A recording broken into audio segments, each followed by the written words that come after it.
መጽሐፈ ኩፋሌ ምዕራፍ 6 በዚህም ሱባኤ ልጅ ወለደችለት። ከሐዘኔ ሁሉና ከስራዬ ሁሉ እግዚአብሔር ከረገማት ምድር የሚያረጋጋኝ ነው ሲል ስሙን ኖህ አለው።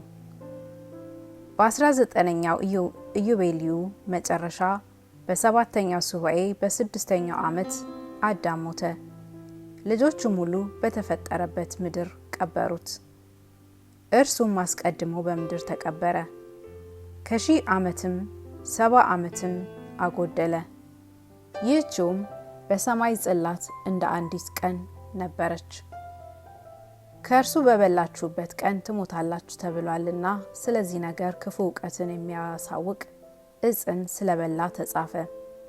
በእርሷም ሞቷልና፣ ስለዚህ ነገር የአንዲቱን ቀን ዓመቶች አልጨረሰም። በዚህ ኢዮቤልዩ መጨረሻ ከ1 ዓመት በኋላ ቃየን ሞተ። ቤቱ በላዩ ተናደ፣ በቤቱም ውስጥ በድንጋዮቹ ሞተ። አቤልን በድንጋይ ገድሎታልና በእውነት ፍርድ በድንጋይ ሞተ። ስለዚህ ነገር ባልንጀራውን በገደለበት መሳሪያ ይሞት ዘንድ በሰማይ ጽላት ተጻፈ። በ25ኛው ኢዮቤልዩ ኖህ ሚስት አገባ። ስሟም አምዛራ ይባላል። ይህችውም የእህቱ ልጅ የራዚኤል ልጅ ናት። ሚስት ልትሆነው አገባት። በመጀመሪያው ዓመት በ5ኛው ሱባኤ በ3ኛው ዓመት ሴምን ወለደችለት። በመጀመሪያው ዓመት በ6ኛው ሱባኤ ያፌትን ወለደችለት። የአዳም ልጆች በዓለሙ ሁሉ ይበዙ ዘንድ በጀመሩ ጊዜ እንዲህ ሆነ። ሴቶች ልጆች ተወለዱላቸው። የእግዚአብሔር መላእክትም በዚህ ኢዮቤልዩ በአንዲቱ ዓመት እነዚህን አዩአቸው። እነዚያ ላዩአቸው መልከ መልካሞች ናቸውና ከመረጧቸው ሁሉ ሚስት ሊሆኗቸው አገቧቸው። ወንዶች ልጆችንም ወለዱላቸው። እነዚህም ረአይት ናቸው። ኃጢአትም በዚህ ዓለም በዛች። ከሰው ጀምሮ እስከ አራዊትና እስከ እንስሳ እስከ ሰማይም ወፎችም በዚህ ዓለም እስከሚኖረውም ሁሉ ድረስ የሥጋ ወገን ሁሉ ስራውን አከፋ። ሁሉም ስርዓታቸውንና ስራቸውን አጠፉ። እርስ በርሳቸው ይበላሉ ጀመር። ኃጢአትም በዚች ዓለም በዛች። ለሰዎችም ሁሉ የክፉ አሳብ ተሰጣቸው። በዘመናቸው ሁሉ እንዲህ ነገር ተደረገ። እግዚአብሔር ምድርን እነሆ ጠፍታ አያት። ሰው ሁሉ ስርዓትን አጠፋ። ሁሉም በእግዚአብሔር ፊት በዚሁ ዓለም ያለውን ሁሉ አከፉት። ሰውንና በምድር ላይ የፈጠረውን የሥጋ ወገንን ሁሉ አጠፋዋለሁ አለ። ኖህ ብቻ በእግዚአብሔር ፊት ባለሟልነትን አገኘ። በዚህ ዓለም የሰደዳቸውን መላእክቱን ግን ከስልጣናቸው ለይቶ ፈጽሞ ያጠፋቸው ዘንድ ተቆጣ። በምድርም ውስጥ አስረን እንገዛቸው ዘንድ አዘዘን።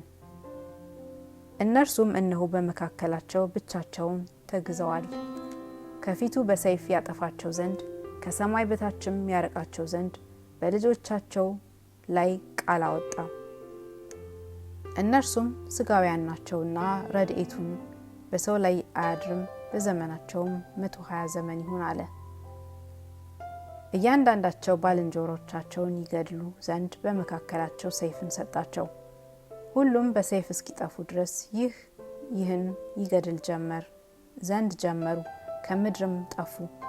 አባቶቻቸው ግን ጥፋታቸውን ያዩ ነበር። ከዚህም በኋላ ስርዓታቸውን ባፈረሱ ሰዎች ሁሉ ላይ ፍርድ ሊደረግ የጸናች ቁጥር ፍርድ እስኪደረግባት ቀን ድረስ በምድር ውስጥ ይገዛሉ። ስራቸውም በእግዚአብሔር ፊት የተገለጠ ነው። ከቦታቸውም ሁሉን አጠፋ። በኃጢአታቸው ሁሉ ያልተፈረደበት አንድ ሰው እንኳን አልቀረም። በሰውነታቸው ሁሉ እስከ ዘላለም ድረስ እንዳይበድሉ ለፍጥረቱ ሁሉ ደግና እውነተኛ ኖህን ፈጠረላቸው። ሁሉም በየወገኑ በዘመኑ ሁሉ ደግ ስራ ይሰራል። የሁሉም ቅጣት የተዘጋጀ በሰማይም ጽላት ተጻፈ። የሚሰወር በደልም የለም። ሁሉም ጸንተው ይኖሩባት ዘንድ ከተሰራችላቸው ስራቸው የተለወጡ ናቸው። ጸንተው ባይኖሩባት ለፍጥረቱ ሁሉ ለወገኑም ሁሉ ፍርድ ተጻፈ። በምድርና በሰማይ በጨለማና በብርሃን በሲኦልም በጥልቅ በጨለማም ምን የተሰወረ የለም። መቻያቸው ሁሉ የተዘጋጀ ፈጽሞም የተጻፈ ነው። ስለዚህ ነገር ገናናውን እንደ ገናንነቱ ታናሹንም እንደ ታናሽነቱ አንዱን እንደ ኃጢአቱ ይፈርድበታል። እርሱ ፊት አይቶ የሚያደላ አይደለም። ለአንዱም ፍርድ እፈርዳለሁ ባለ ጊዜ እርሱ መማለጃን የሚቀበል አይደለም። በዚህ ዓለም ያለው ሰው ሁሉ አንዱም መማለጃ ቢሰጥ ፊት አይቶ አያደላም። የእውነተኛ ዳኛ ነውና ከእርሱ መማለጃ አይቀበልም። ይህ በእስራኤል ልጆች ላይ ተዘጋጅቶ ተጻፈ። በእውነት ወደ እርሱ ከተመለሱ በደላቸውን ሁሉ ይቅር ይላቸዋል፣ ኃጢአታቸውንም ሁሉ ያስተሰርይላቸዋል። ከኃጢአታቸውም ሁሉ የተመለሱ ሰዎች ሁሉ በዓመት አንድ ጊዜ ይቅር ይባሉ ዘንድ ተዘጋጀ። ከጥፋት አስቀድሞ ምክራቸውንና ሥርዓታቸውን ባጠፉ ሰዎች ሁሉ ላይ ተጻፈ።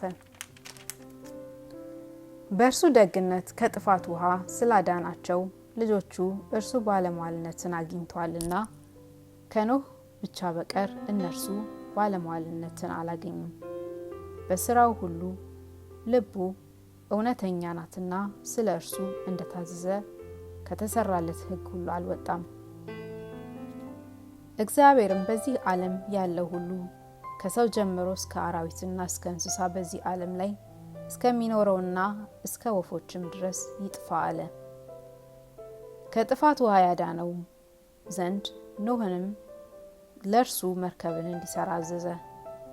ኖህም ዓመታት በሚቆጠሩበት በሁለተኛው ኢዮቤልዩ በአምስተኛው ሱባኤ በአምስተኛው ዓመት እንዳዘዘው ሁሉ መርከብን ሰራ። በስድስተኛው ዓመት በሁለተኛው ወር እስከ 16ኛው ቀን ድረስ እርሱ ገባ። ያገባንለትም ሁሉ ወደ መርከብ ገባ። እግዚአብሔርም በ17ኛው ቀን ማታ ጊዜ መርከቡን በውጭ ዘጋው። እግዚአብሔር 7ቱን የሰማይ ሻሻቴ ከፈተ፣ ሰፊ የሆነ ጥልቁንም ውሃ በ7 ስቁረት አወጣው። ሻሻቴዎችም ከሰማይ 40 ቀን 40 ሌሊት ዝናብን ያወርዱ ዘንድ ጀመሩ። የጥልቁም ምንጮች ዓለሙ ሁሉ ውሃን እስኪሞላ ድረስ ውሃዎችን ያወጡ ነበር። ውሃዎችም በምድር ላይ በዙ።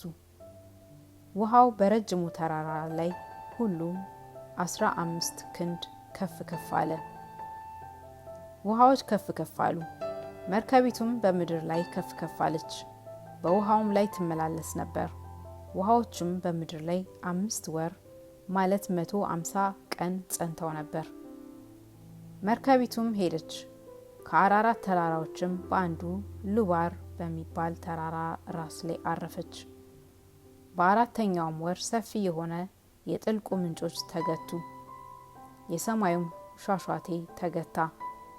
በ7ኛውም ወር መባቻ የምድሩ ጥልቅ አፍ ሁሉ ተከፈተ፣ ውሃዎችም ወደ ታችኛይቱ ጥልቅ ይወርዱ ጀመር።